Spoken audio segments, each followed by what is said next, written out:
예수님께서 시험을 받으시면서 우리들에게 믿음으로 사는 것이 어떤 것인지를 잘 가르쳐 주셨습니다. 첫 번째, 두 번째, 세 번째 모든 시험을 통해서 예수님께서 우리에게 보여주시는 것은 하나님을 믿는 믿음으로 세상을 사는 것이 어떤 것인지를 가르쳐 주고 있습니다.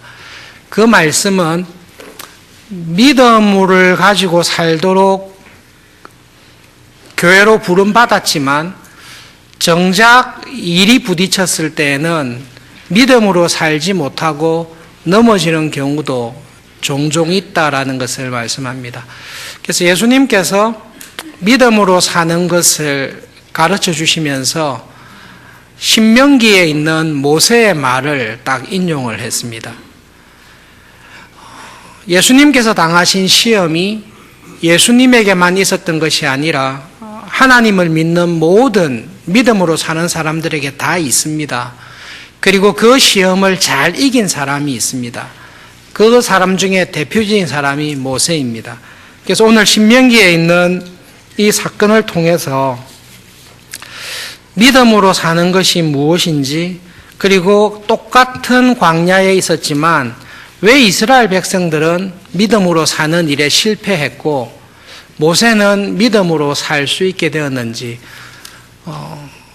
결국 믿음으로 사는 것이 무엇인지를 하나님 앞에서 돌아볼 수 있는 시간이 되었으면 좋겠습니다.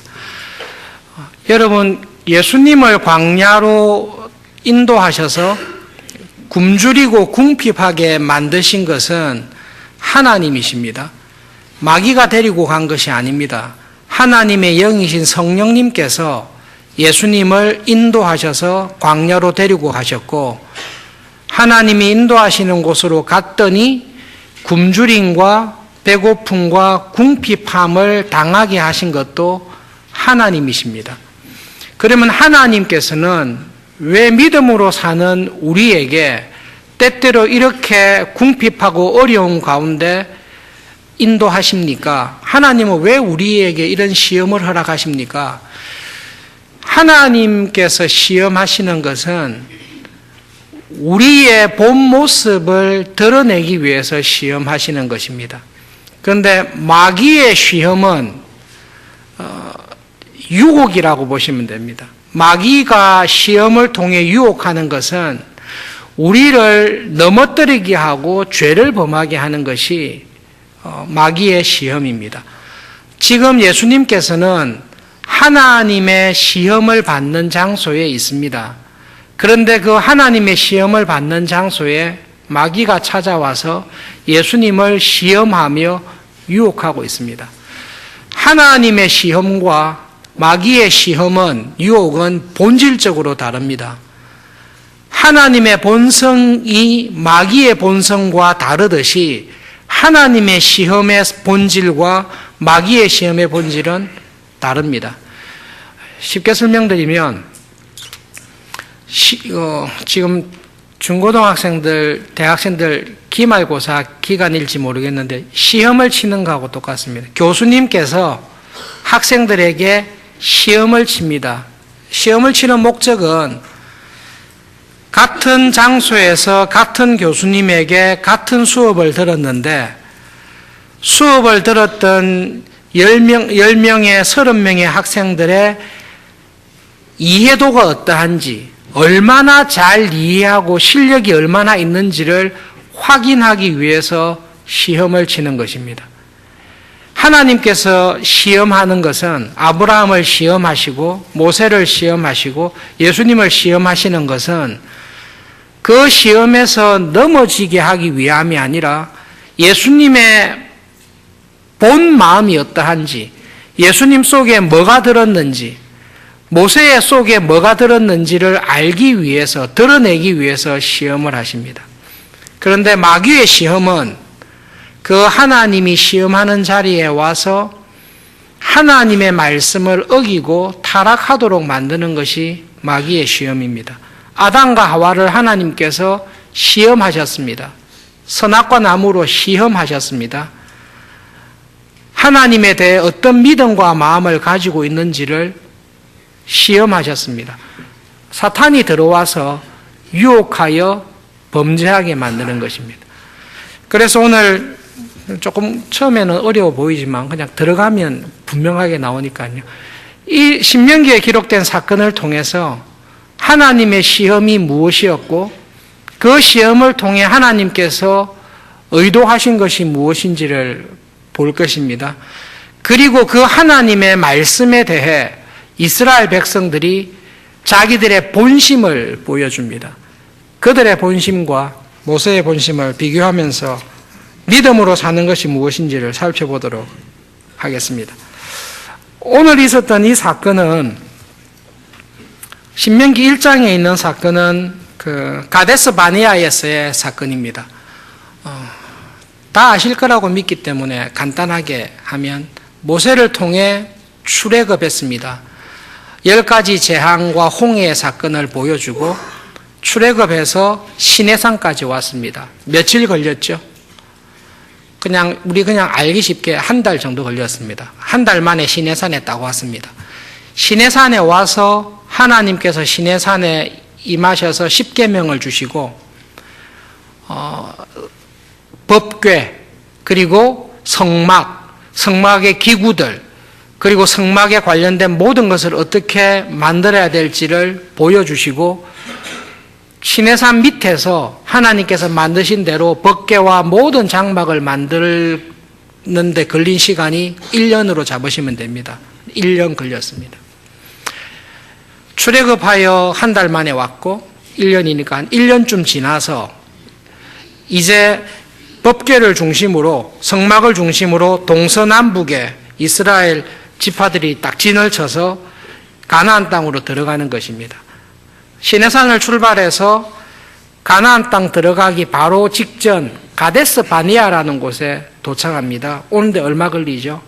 한 달 안 걸립니다. 한두 달 만에 다 왔습니다.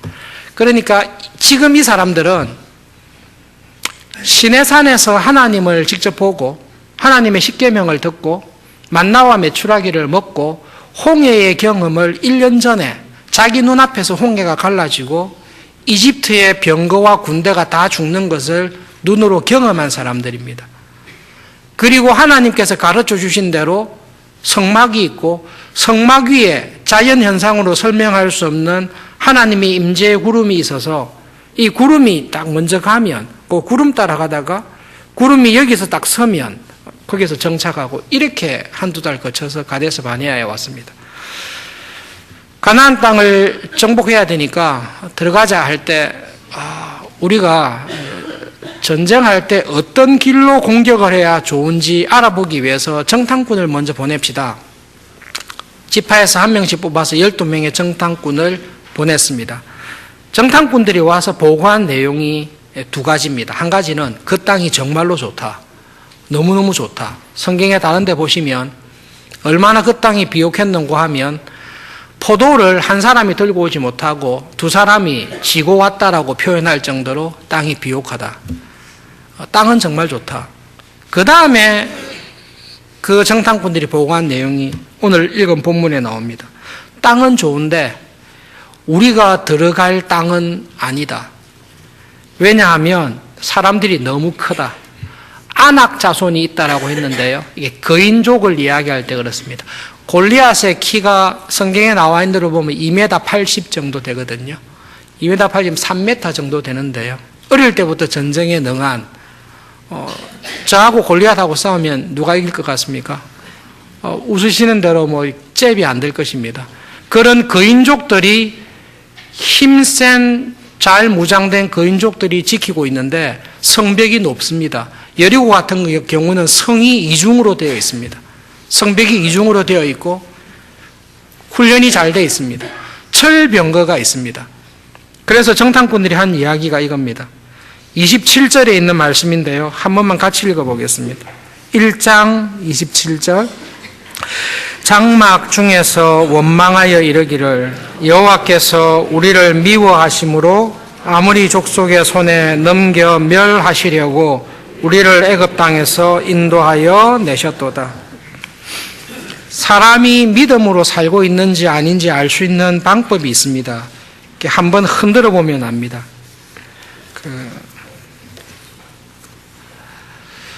신학대학원 다닐 때 저희들이 2학년 때 저희들도 학우에 임원하면서 2학년을 딱 보냈을 때 학내에 신학대학원에 좀 어려움이 있었습니다. 신학대학원 교수님 3분이 교수직을 그만두시게 되는 일이 생겼는데요. 그때 신학대학원생들이 했던 것이 수업 거부와 데모였습니다. 그 당시 문화가 그랬습니다. 어쨌든 수업 거부를 하고 데모를 했습니다. 한번 학내에 이 소동이 일어나니까 평소에는 신앙이나 생각하는 것이 거의 똑같다라고 생각했는데 한번 데모가 일어나니까 자기 색깔들이 나왔습니다. 아, 저 사람이 저랬구나. 아, 저 사람에게 이런 면이 있었구나. 그거를 통해서 서로에 대해서 더 자세히 알게 됐습니다. 믿음으로 사는지 안 사는지 주일날 예배 드리는 모습으로는 알 수 없습니다만은 우리의 생활 가운데 예기치 못하는 환난이나 어려움이 와서 내 마음을 확 흔들어 버리면, 내 생활을 한번 흔들어 버리면 그때 반응하는 모습이 저 사람이 믿음이 있는지 신앙이 있는지 없는지를 알 수 있습니다.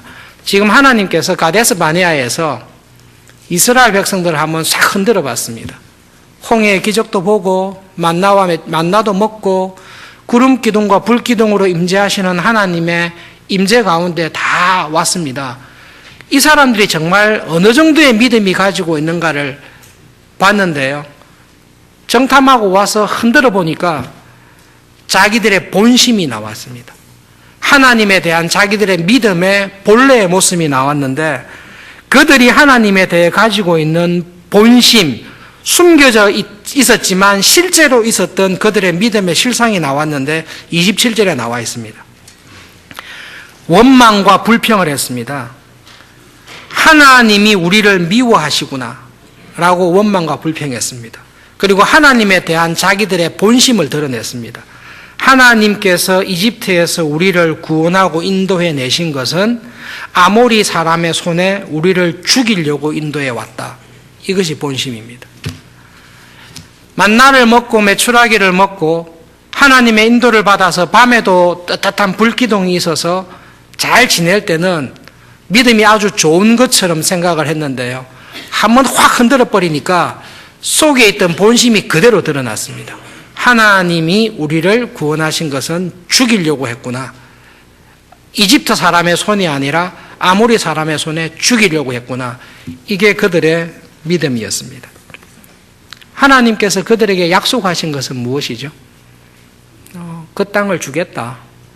그 땅을 주겠다. 그것이 하나님의 약속인데 그 하나님의 말씀을 믿지 않고 자기 눈으로 보고 듣고 한 것을 가지고 하나님의 말씀을 믿지 않고 자기들의 판단을 가지고 하나님을 불신한 것입니다. 기가 막힌 상황 속에서 모세가 이야기를 했습니다. 정신을 차리고 생각을 해봐라. 지금 지난 1년 반도 안 될 거예요, 지금. 1년 한 2, 3개월 동안, 1년 2, 3개월 동안 하나님께서 우리를 위해서 한 일을 생각을 해봐라. 첫 번째로 이집트에서 한 거 생각해봐라. 너희들이 보기에 가나안의 족속이 강하고 싸움을 잘하고 요새가 있다라고 생각하는데 그 당시에 제일 센 군대는 이집트 군대입니다. 여러분, 역사상 팔레스타인 그 지역에 있었던 군대가 이집트의 군대보다 강했던 적은 없습니다. 그 당시에 가장 센 군대는 이집트 군대입니다. 그런데 하나님께서 1년 전에 그 이집트 군대를 손으로 완전히 엎어서 그들을 물리친 것을 보았습니다. 모세가 하는 말이 그겁니다. 왜 못 믿냐? 하나님께서 이집트에서 어떤 하나님이신지를 보여줬지 않느냐? 10가지 재앙을 다 받지 않냐? 홍해의 기적을 보았지 않느냐? 그 하나님께서 앞서 가셔서 싸우셔서 그 땅을 너희들에게 주겠다고 하나님께서 약속했지 않느냐? 그리고 지난 1년 동안 광야의 경험을 생각해 봐라. 하나님께서 너희보다 33절에 너희보다 먼저 앞에 가셔서 우리들이 어디에 장막을 쳐야 될지 하나님께서 정찰병으로 가서 살피시고 우리가 장막 칠 곳을 정하셔서 구름이 멈춰 섰지 않느냐. 하나님께서 미리 예배해 놓은 곳에 가서 우리는 장막을 치고 살았을 때 낮에는 더울까 봐 구름 기둥으로 햇볕을 가려주셨고 밤에는 추울까 봐 구름 기둥으로 불 기둥으로 우리를 따뜻하게 해주셨지 않느냐. 그 하나님께서 가나안에서도 앞서가실 거다. 앞서가셔서 너희들을 두려워하는 두려운 마음을 그들에게 줄 것이고 너희들이 소리만 지르면 여리고성을 다 무너뜨릴 거고 하나님께서 그렇게 할 것을 보여줬지 않느냐. 그러니까 정신을 차리고 다시 가자. 그것이 모세의 간절한 권고입니다. 그렇게 했을 때 이스라엘 백성들이 어떻게 했습니까? 32절에 있는 말씀입니다. 이 일에 너희가 너희의 하나님 여호와를 믿지 아니했습니다. 하나님께서 그런 이스라엘의 믿음을 드러내셨습니다.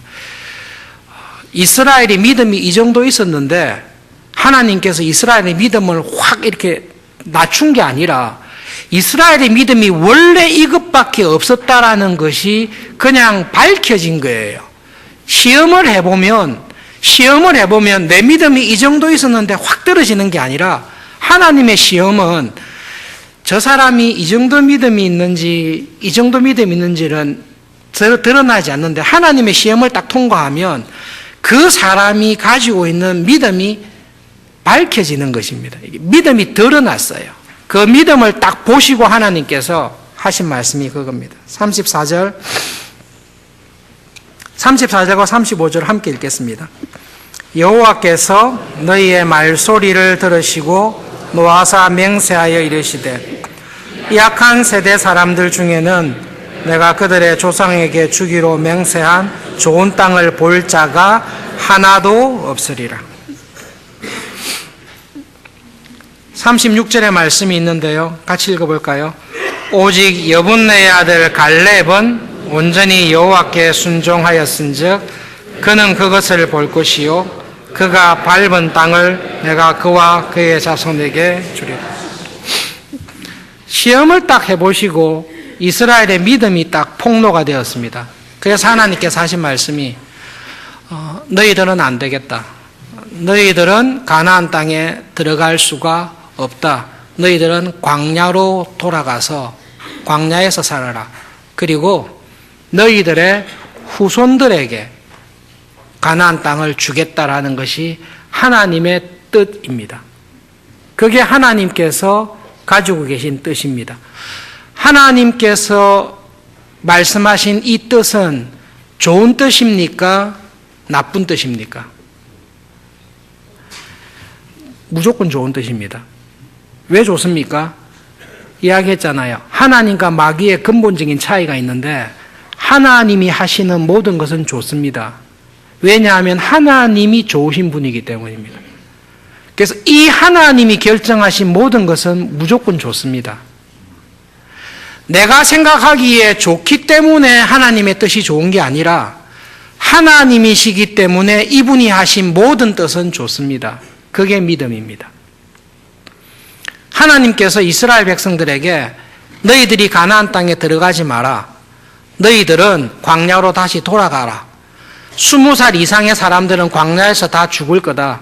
그리고 너희들의 후손들이 들어갈 것이다. 이것이 하나님의 뜻입니다.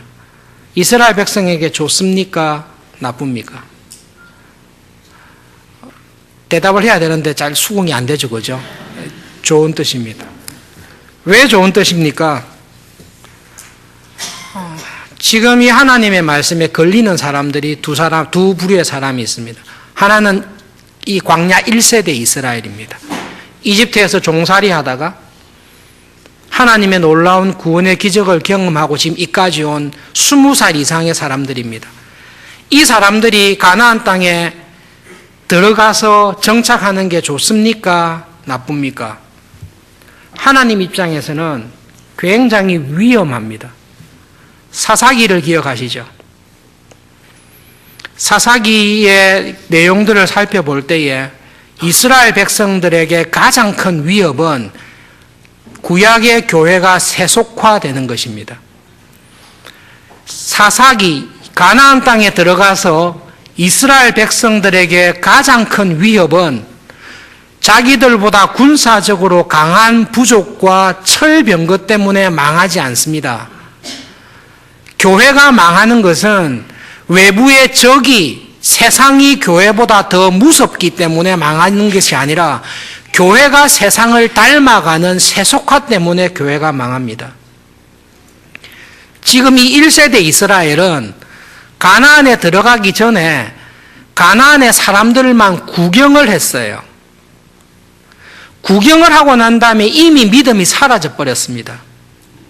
그런데 이런 저급하고 일이 있을 때 하나님을 믿지 아니하는 세대를 가나안 땅에 보내서 성경의 표현대로 젖과 꿀이 흐르는 땅에서 포도원을 가꾸고 풍요한 가운데 살도록 내버려 두면 이 1세대 이스라엘이 타락하겠습니까? 믿음으로 가겠습니까? 저는 확실하게 믿는 것은 이 1세대 이스라엘을 가나안에 넣어놨으면 확실하게 가나안 사람들처럼 살았을 것입니다.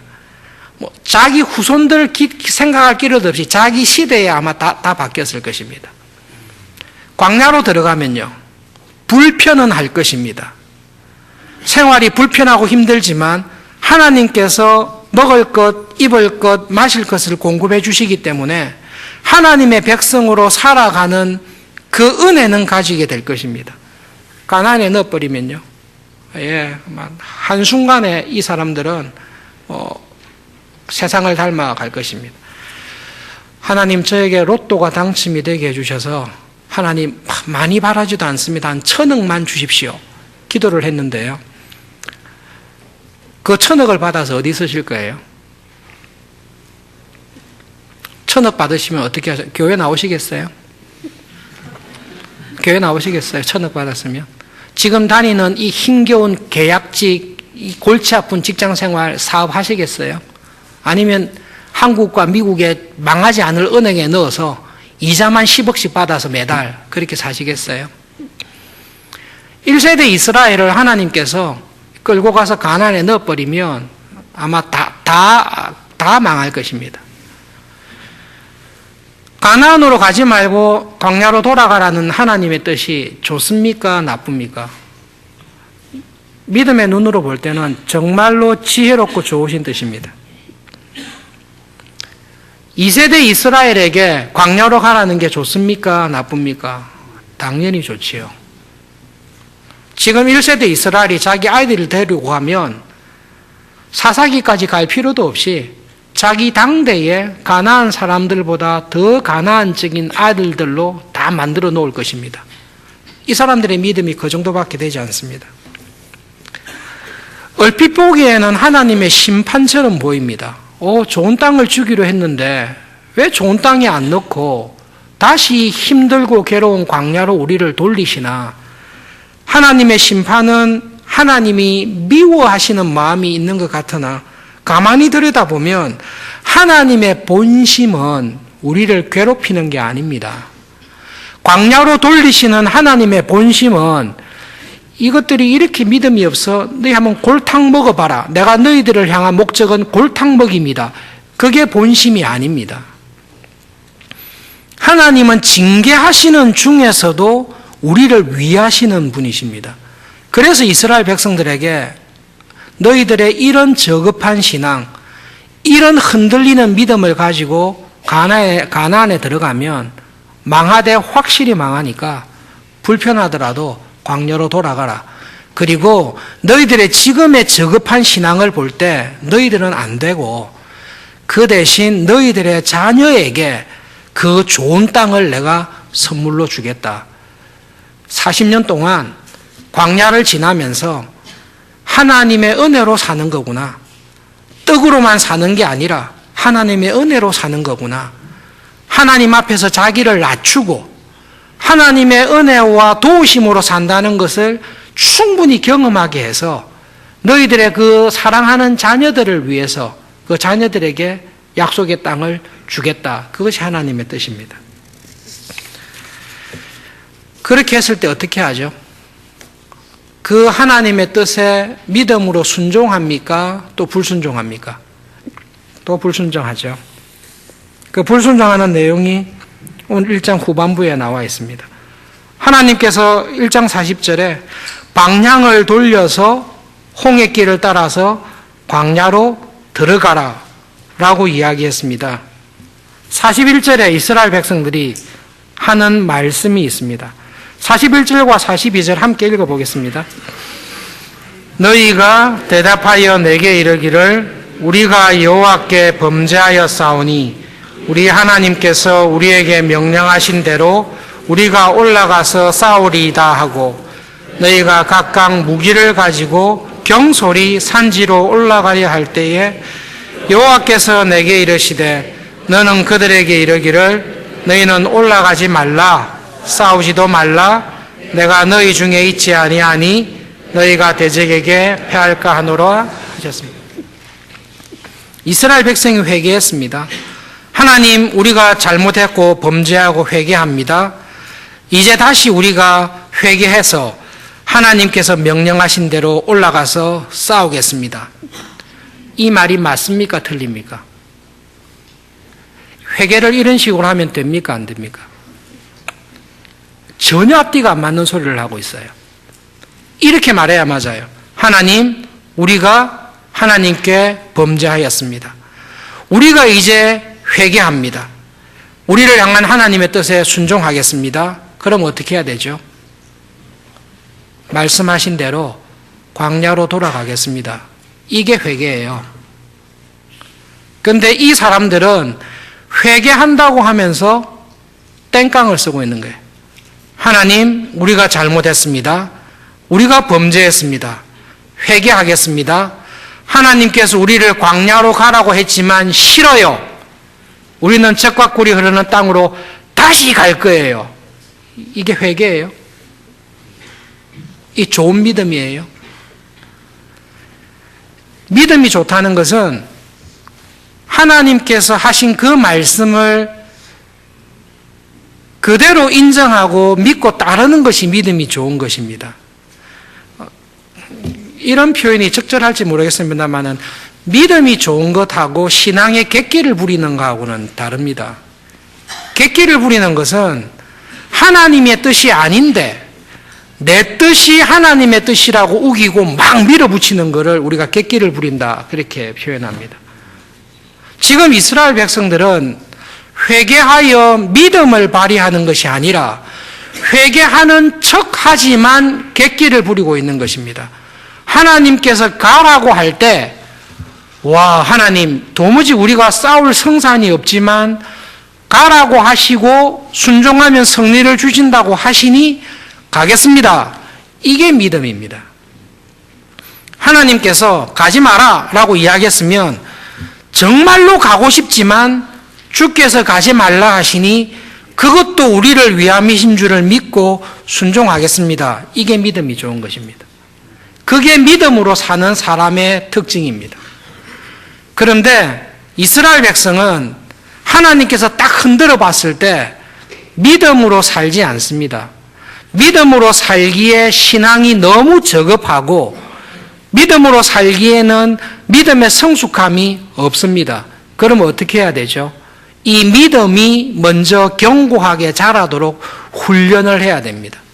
전쟁터에 나가서 싸우는데 애가 총을 못 들어, 총 들 힘이 없어요. 그럼 어떻게 해야 돼요? 총 들 힘이 없고 총을 쏠 줄 모르는 초등학생을 전쟁터에 보내요? 그렇지 않죠. 전쟁터에서 잠깐 뒤로 오너라. 전쟁을 하려면 총을 들어야 되고 칼을 쓸 수 있어야 되고 용기가 있어야 되는데 그게 없으니까 그것을 너희들에게 훈련하고 그 준비를 하기 위해서 훈련소로 가자. 어디죠? 광야로 가자. 광야로 데려가시는 거예요. 하나님께서 이스라엘 백성 제1세대 이스라엘을 광야로 다시 데리고 가시는 것이 좋은 뜻입니까? 나쁜 뜻입니까? 좋은 뜻입니다. 왜 좋은 뜻입니까? 말씀했잖아요. 하나님의 본성이 좋으신 분이세요. 하나님 그분이 좋은 분이기 때문에 그분이 나에게 행하신 모든 일은 좋은 일을 하십니다. 그런데 사탄은, 마귀는 우리에게 찾아와서 항상 유혹을 합니다. 야, 너희들을 다시 광야에 몰아넣냐? 그러면 안 되지. 그거는 좀 심하지 않냐? 하나님께서 너희들을 죽이지는 않을지라도 너희들이 잘 되는 것을 참 보기 싫어하는 것 같다. 그러니 그건 하나님이 좀 잘못하신 것 같다. 힘내서 다시 한번 들어가 보자. 그 유혹과 시험에 항상 넘어지는 것입니다. 가지 말라고 하는데도 가는 것입니다. 믿음은, 믿음으로 사는 것은 하나님의 뜻을 알고 그 하나님의 뜻이 나를 향한 선하심이라는 것을 알고 거기에 순종하며 사는 것입니다. 이스라엘 백성들은 믿음이 전혀 없다라고 말할 수는 없지만 믿음이 있더라도 굉장히 연약하고 흔들리고 저급한 상태에 있기 때문에 이 사람들에게는 가나안의 전쟁보다 더 무서운 세상의 문화 가운데 들여놓기에는 때가 되지 않았습니다. 광야에서 이스라엘 백성들이 다 실패했습니다. 두 번째 우리가 살펴봐야 될 사람이 모세입니다. 예수님께서는 시험 받으실 때 모세의 신앙 고백을 딱 인용해서 자기의 신앙 고백으로, 자기의 대답으로 사용하셨습니다. 여러분, 신명기 3장에 보시면 모세의 간절한 기도가 나와 있습니다. 한 두어 장 넘기시면 신명기 3장 23절부터 28절까지 이 모세의 간절한 기도인데요. 모세의 기도를 살펴보면서 모세의 믿음을 보겠습니다. 한 절씩 교독하겠습니다. 그때에 내가 여호와께 간구하기를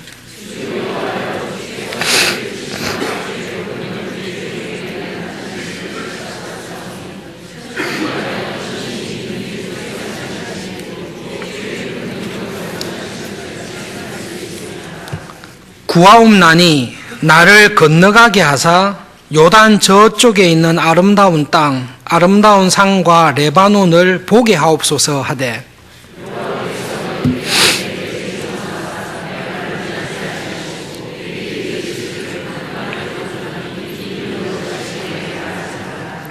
너는 비스가 산 꼭대기에 올라가서 눈을 들어 동서남북을 바라고 내 눈으로 그 땅을 바라보라. 너는 이 요단을 건너지 못할 것임이니라.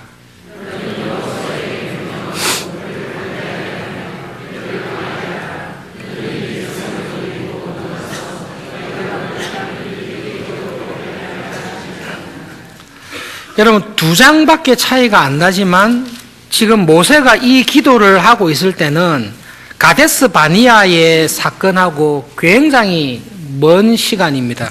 지금 모세가 이 기도를 할 때는 언젠가 하면 가데스 바니아에서 이스라엘이 자기들의 믿음을, 정체를 딱 드러냈습니다. 그래서 광야로 다시 다 돌아갔습니다. 돌아가서 광야 40년 생활을 다 합니다. 광야 40년 생활을 다 하고 1세대 이스라엘이 다 죽습니다. 1세대 이스라엘 출애굽할 때 가데스 바니아의 사건이 있었을 때 가데스 바니아 사건을 연유로 해서 20살 이상, 성인을 20살로 잡았거든요. 20살 이상의 성인들은 그 책임을 지고 광야에서 다 죽습니다. 그리고 광야로 돌아가서 38년, 그건 40년 가까운 세월을 광야에서 하면서 지냅니다. 그래서 지금 이 2세대 이스라엘, 40년을 쳤다고 하더라도 나이 제일 많은 사람이 몇 살이겠어요? 광야 40년 19살 하면 59, 1년 돼서 58, 59. 제일 나이 많은 사람이 58, 59. 더 많은 사람은 세 사람밖에 없습니다. 모세, 여호수아, 갈렙. 요 세 사람 빼고 요 나이밖에 안 됩니다. 요 사람들 데리고 요단강 동편으로 가서 정복 사업을 합니다. 헤스본 왕 시온하고 싸워서 이기고요. 모세가 바산 왕 옥이 다스리는 모든 영토를 다 점령합니다. 그 땅이 제법 넓었습니다. 그래서 르우벤 지파, 그리고 갓 지파, 그리고 므낫세 지파 가운데 반, 그래서 므낫세 반 지파라 그러거든요. 므낫세 지파 가운데 반이 요단강 동편에 모세가 지휘하여 전쟁한 이 헤스본 왕과 바산 왕 옥이 다스리던 모든 지역에 르우벤 지파, 갓 지파, 므낫세 지파의 반이 정착을 하게 됩니다. 그리고 바야흐로 요단강을 딱 건너서 여리고로 딱 들어가는 그 시점입니다. 그때 모세가 하나님께 간절히 기도합니다. 기도의 내용은 하나님, 저도 가나안에 들어가고 싶습니다. 저를 꼭 좀 보내주세요. 그게 모세의 기도입니다. 모세가 왜 이런 기도를 했을까? 그리고 모세가 이 기도할 때에 얼마나 간절하게 기도했을까를 이해하시려면 모세의 삶을 간단히 살펴보셔야 됩니다. 모세가 120년을 살았다고 되어 있습니다. 처음 40년 동안 어디서 살았죠? 이집트 왕국에서 살았죠. 세상적으로는 성공하고 아주 인정받는 40년을 살았습니다. 근데 모세 마음에 세상적으로는 궁궐에서 유명하게 살지만 하나님 나라에 쓰임받지 않는, 하나님의 나라와 교회에 쓰임받지 않는 사실을 너무너무 안타까워했습니다. 그래서 바로의 아들이라는 특권과 이집트의 영광을 다 버리고 하나님, 저는 하나님을 위해 한번 쓰임받고 싶습니다 라고 헌신하고 나왔다가 이스라엘 백성의 배신을 맞아서 이러지도 못하고 저러지도 못하고 하나님의 일꾼으로 쓰임받지도 못하고 이집트에서 추방되어서 쫓겨난 게 처음 40년의 인생입니다. 그때 쓰임받은 일이 별로 없습니다. 미디안에서 40년을 보냈는데요. 미디안에서 40년은 어떻게 살았습니까? 진짜 별 볼 일 없이 살았습니다.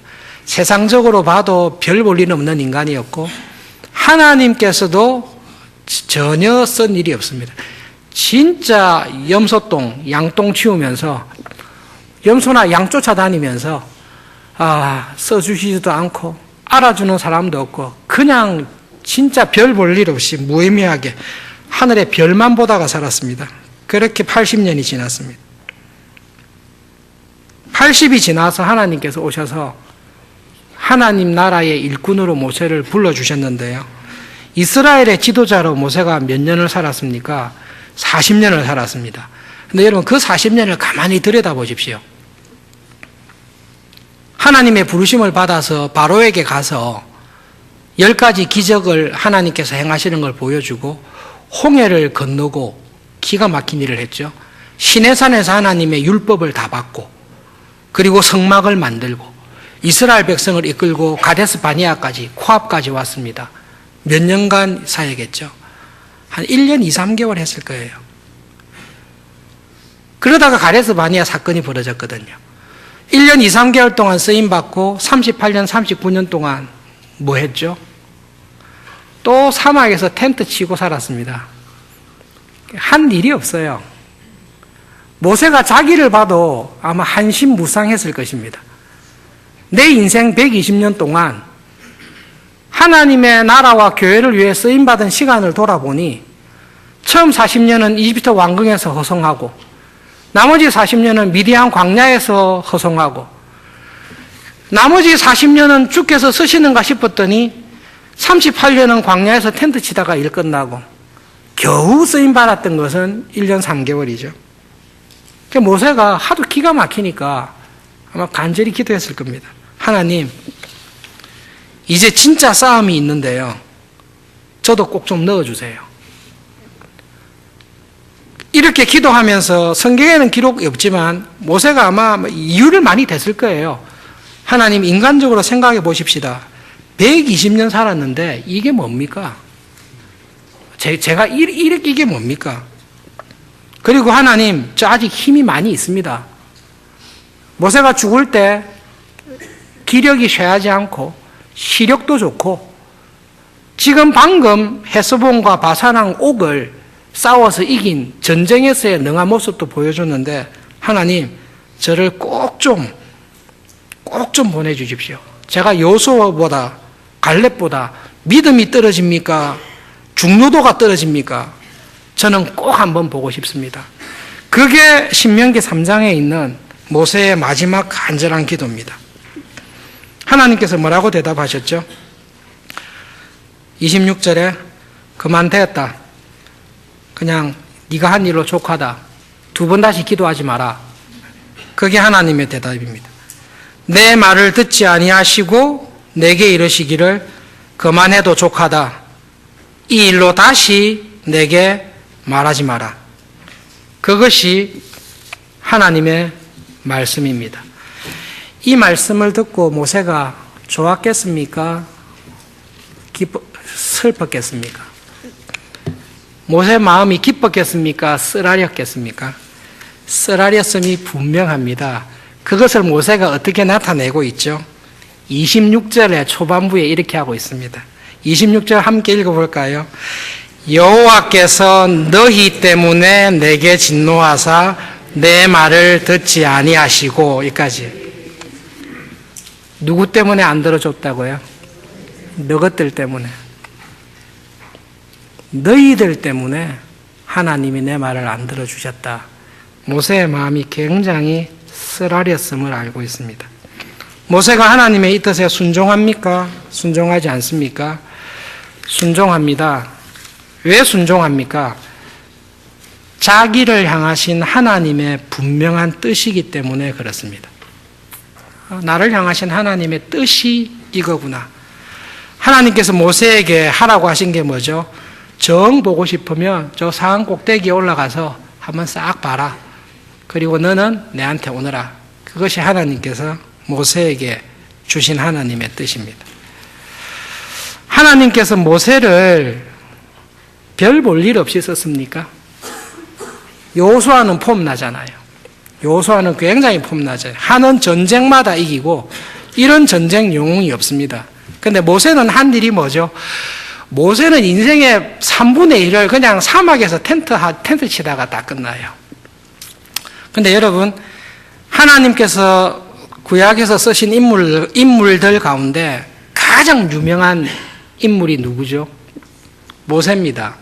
여호수아 아닙니다. 다윗입니까? 아니요, 모세입니다. 왜 모세입니까? 모세가 어떤 점에서 하나님께서 쓰신 가장 충성되고 위대한 일꾼입니까? 얼마나 위대한 일꾼이길래 히브리서, 여러분 큐티하시는 대로 히브리서에서 예수님의 충성됨을 모세의 충성됨과 비교할 정도로 모세가 어떤 점에서 위대한 인물입니까? 무슨 일을 했습니까? 모세가 무슨 일을 했죠? 모세오경을 썼습니다. 모세오경을 썼습니다. 모세오경에는 지금까지 이 세상에서 인류가 살아있는 동안에 수많은 문학작품과 책이 나왔지만 이 땅을 지으신 창조주 하나님, 그 하나님의 창조와 그 하나님의 구속과 인간의 타락을 불쌍히 여기시고 구원하기 원하시는 하나님의 구원의 계획을 기록한 하나님의 마음과 뜻을 가장 깊게 알았고 가까이 알았던 사람은 모세입니다. 하나님께서 말씀하실 때 선지자들이나 내가 다른 일꾼을 보낼 때는 꿈으로나 환상으로나 계시로 말을 하지만 내가 모세하고 이야기할 때는 친구가 이야기하듯이 대면하여 내가 이야기를 했다고.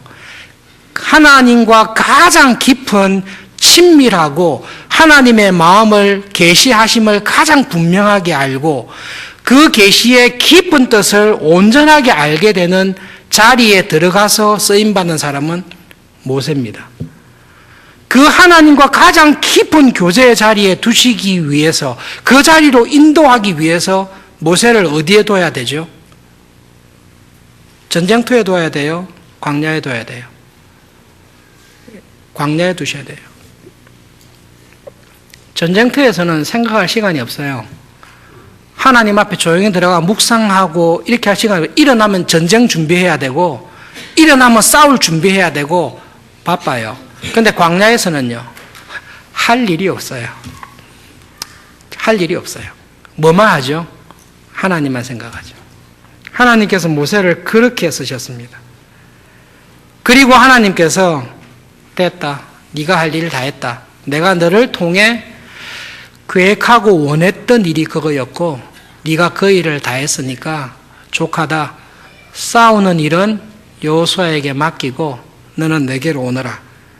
그렇게 할 때에 모세가 속이 좀 쓰리겠지만 하나님 옳습니다. 그것도 저를 위한 것인 줄을 믿습니다. 그렇게 고백을 하고 여호수아에게 모든 것을 맡기고 순종하는 모습을 보여주고 있습니다. 그 신앙의 경험을 가지고 모세가 광야 40년을 돌아보면서 했던 말이 그겁니다. 하나님께서 우리를 광야로 데려가신 이유가 뭐냐? 우리를 낮추시기 위함이다. 광야는 우리를 시험한 하나님의 시험의 장소였다. 그 하나님께서 우리를 딱 시험했을 때 우리의 실력이 다 드러났습니다. 내 실력이, 내 믿음이 어떤지 다 드러났습니다. 그 드러난 믿음을 보시고 하나님께서는 이스라엘을 데리고 광야로 다시 가셨습니다. 가서 40년간 뭐 했죠? 이스라엘의 교만한 마음, 불신앙의 마음을 바로잡아 주시고 헛된 교만한 마음을 겸손하게 하십니다. 하나님 앞에서 너를 낮추시며, 우리가 하나님 앞에서 이것밖에 안 되는 거구나. 우리가 세상에 부딪혔을 때 이 정도밖에 안 되는 거구나. 하나님 앞에서 낮추시고, 사람이 떡으로만 사는 것이 아니라 이게 우리 힘으로 이기는 거 아니구나. 하나님께서 이기려고 하시면 은혜 주시구나. 그것을 40년간 훈련하신 것입니다. 그래서 똑같이 광야에 있었는데요.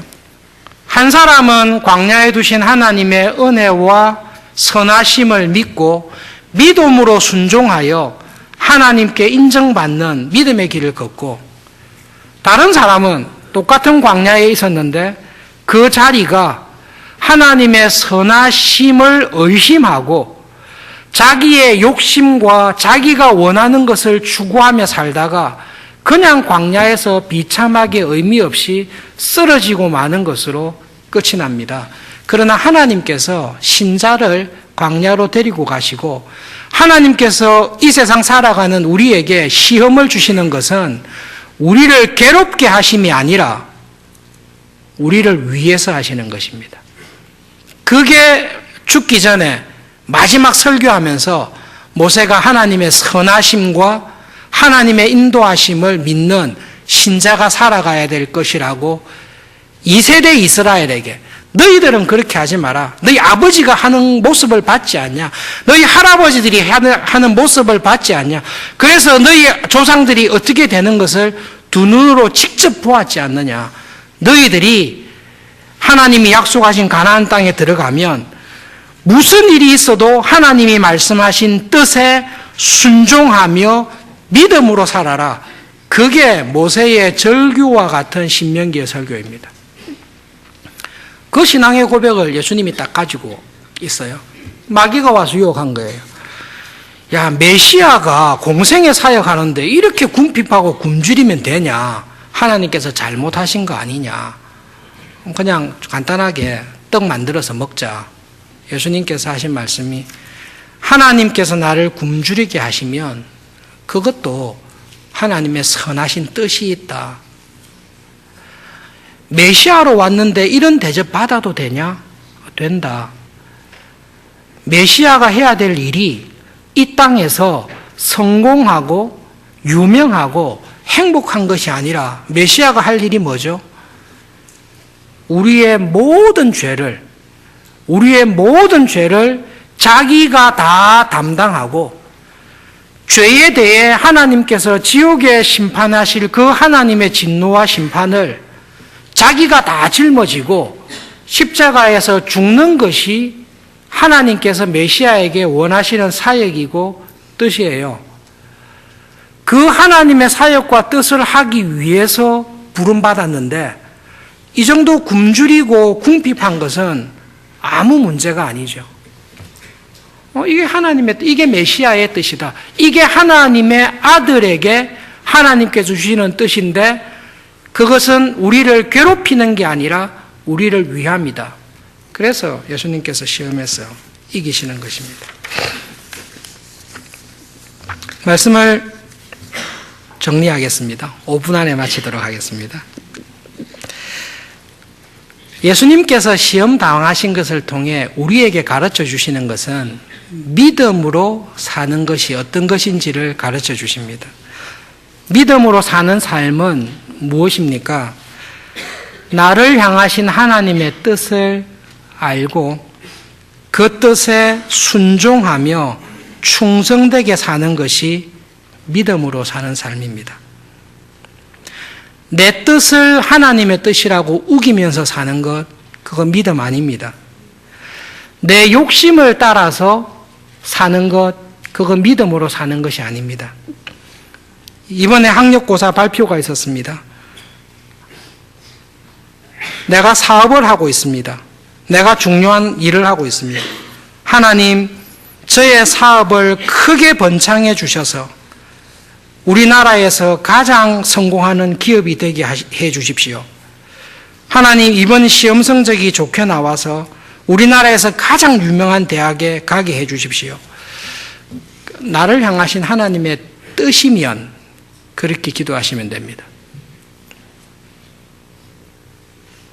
나를 향하신 뜻이 아닌데 그게 하나님의 뜻이라고 우기는 것은 신앙이 좋은 게 아니라 객기를 부리는 것입니다. 하나님, 우리 아들은 분명코 우리나라에서 제일 유명한 대학에 가야 됩니다. 하나님께서 아들에게 그렇게 말씀하셨어요?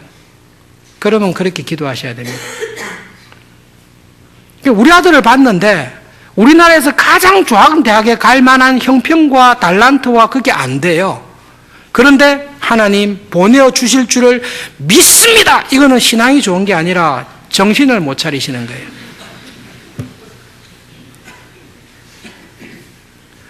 하나님께서 쓸만한 사람을 쓰세요. 하나님, 가장 똑똑한 사람, 가장 부유한 사람, 가장 능력 있는 사람이 되게 해 주십시오. 내가 그럴 사람이 돼야 될 것 같으면 그런 은혜를 주세요. 근데 하나님께서 그런 사람이 필요하시면 그냥 그런 사람을 불러서 회심시키시지 내가 모든 걸 다 할 필요 없어요. 내가 출애굽도 시키고 내가 가나안에 가서 또 싸우고 그럴 필요 없어요. 하나님께서 쓸만한 사람을 알아서 쓰세요. 하나님께서 나에게 두신 자리가 있습니다. 하나님께서 나에게 주신 은사가 있고 축복이 있습니다. 하나님께서 나에게 주신 어려움이 있고 곤란함이 있습니다. 나를 두신 그 장소가 하나님께서 나를 시험하시는 자리입니다. 나의 본성을 드러내는, 내 본심이 못 듣는지를 드러내시는 시험을 하는 장소입니다. 하나님은 시험을 하시고 거기에 맞는 적합한 은혜를 주시고 믿음으로 살아가는 자에게 하나님께서 은혜로 항상 갚아주실 것을 말씀하십니다. 그 시험의 자리에 항상 우리의 욕심, 마귀의 시험이 들어와서 하나님의 분명한 뜻을 무지하고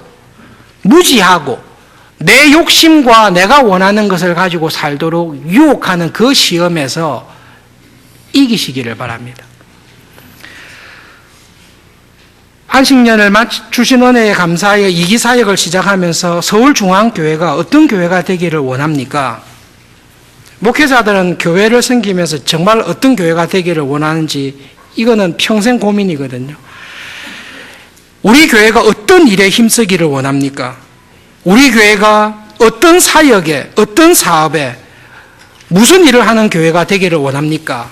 이 질문 앞에서 여러분 한 분 한 분이 여러분이 두신 자리에서 하나님의 뜻이 무엇인지를 분별하시고 그 하나님의 뜻에 순종하며 죽기까지, 죽는 날까지 충성하며 살아가는 교회가 되는 것, 그것이 우리 교회가, 하나님의 교회가 해야 될 일입니다.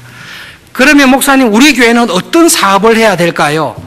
그거를 위해서 장로님을 주시고 집사님을 주시고 권사님을 주시고 직분자를 주셨어요. 하나님께서 직분자로 부름받은 여러분들, 또 이 교회를 섬기기 위해 목회자로 불러주신 우리들이 하나님이 주신 직분에서, 나에게 맡기신 직분에서 뜻을 알고 충성되면서 살아가는 것이 우리 교회가 해야 될 일입니다. 우리 교회가 지금보다 좀 더 선교사님들과 긴밀한 관계를 맺고 좀 더 사회봉사를 더 열심히 하고 좀 더 사랑과 봉사를 더 실천해야 되지 않겠습니까, 목사님? 예, 맞습니다. 여러분이 하세요.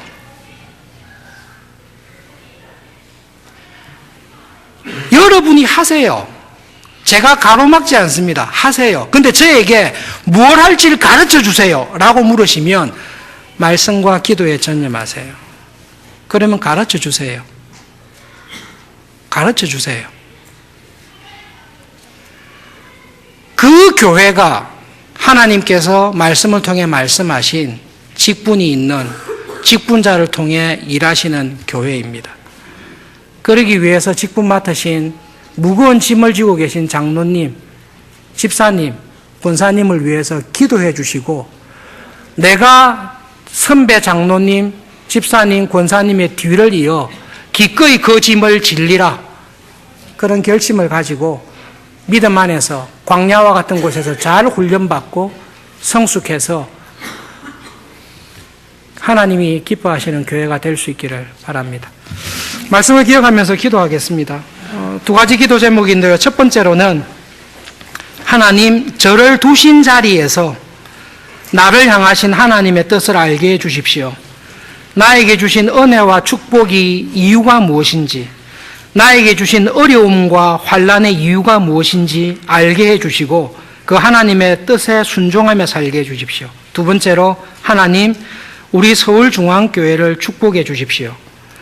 우리 교회를 향하신 하나님의 뜻을 우리가 잘 분별하고 이 교회의 직분자로 부르신 장로님, 집사님, 권사님, 직분자들이 하나님의 직분의 뜻을 깨닫고 교회다운 교회로, 하나님의 뜻을 이루는 교회로 축복해 주십시오. 기도하겠습니다.